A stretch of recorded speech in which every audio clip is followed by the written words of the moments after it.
Fading Sanity is the story of a young man named Mac who comes from an abused household, and he wanders into the woods one day, and he comes across a group of escaped mental patients.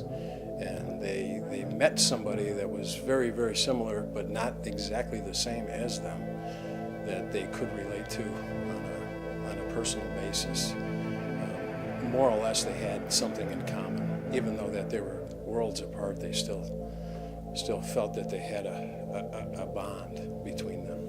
The character Charlie kind of leads them on to believe about this sense of his own therapy instead of their medication. You know that uneasy feeling you have right now?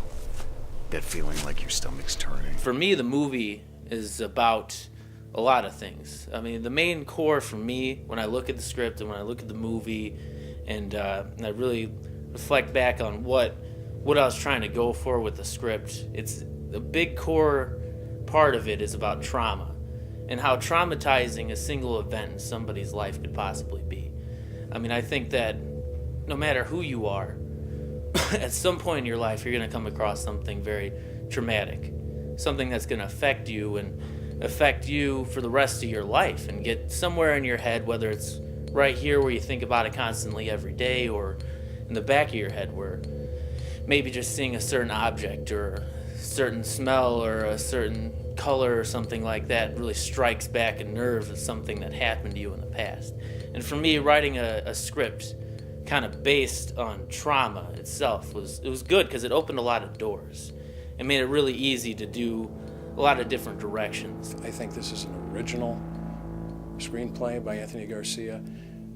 I enjoyed reading it, and I think that people all around will like the different mix of suspense. It's got some horror in it, psychologically.